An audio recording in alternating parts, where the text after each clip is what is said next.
आज भी जाति का कीड़ा मॉन्स्टर ऑफ कास्ट जिंदा क्यों है, ये सवाल हम समझना चाहते हैं।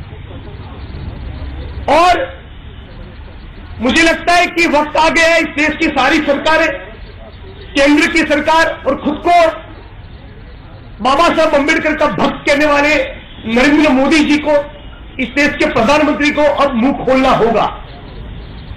बजाय इसके हम लोग देख रहे हैं कि मुझे टारगेट किया जा रहा है, बड़ी मालिश और चैलेंजिस हरकत लगती है मुझे। तो एक इलेक्टेड रिप्रेजेंटेटिव हूं मैं, एमएलए हूं, पेशे से वकील हूं, मेरी स्पीच पब्लिकली अवेलेबल है, फेसबुक पे उसको हमने लाइव किया था, उसकी पूरी वीडियो अवेलेबल है।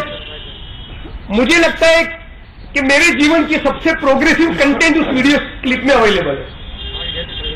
हम ये कहते हैं कि एमपी या एमएलए बनने से आप जनता के कुछ सवालों को असेंबली और पार्लियामेंट में रख पाएंगे, लेकिन यदि फांसीवाद के सामने लड़ाई लड़नी है, यदि इस देश में से शोषण को खत्म करना है, जाति निर्मूलन करना है, तो सड़कों की लड़ाई भी लड़नी होगी, जिसका स्वाभाविक मतलब यह है कि हमें सड़कों पर जनता के अधिकारों को लेकर कानून और संविधान के दायरे में रहकर पीपल्स मूवमेंट करना है, जन आंदोलन खड़े करने हैं।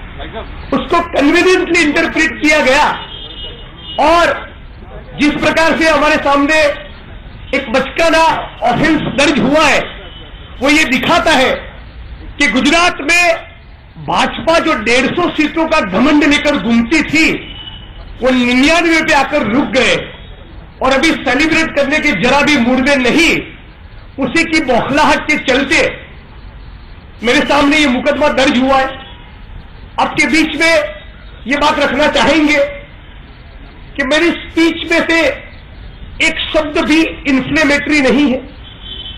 मैं खुद पेशे से एक वकील हूं, जन आंदोलन के साथ एक दशक से जुड़ा रहा हूं, कानून और संविधान के दायरे में रही अब तक काम मैंने किया है और अब तो मैं एक लॉ मेकर हूं, now I am N MLA. बावजूद उसके इस प्रकार से मुझे टारगेट करने की कोशिश करना, यह दिखाता है कि यदि दलित समाज के एक इलेक्टेड रिप्रेजेंटेटिव के साथ, यदि एक एमएलए के साथ इस प्रकार से टारगेट किया जा सकता है, तो इस देश में किसान और मजदूर के हित की बात करने वाले किसी आम आदमी की हालत क्या होगी, यह सवाल मैं पूछना चाहता हूं। भीमा कोरेगांव के लोकेशन के ऊपर, उस स्पॉट के ऊपर मैं गया ही नहीं हूं। एक मेरी स्पीच का कोई भी हिस्सा किसी भी कानून की किसी भी प्रोविजन के मुताबिक प्रोवोकेटिंग या इन्फ्लेमेटरी दूर दूर तक नहीं है। दो, तीसरी बात, महाराष्ट्र में जो बंद कॉल दिया गया, महाराष्ट्र में मौजूद होने के बावजूद मैंने उसमें पार्टिसिपेट नहीं किया।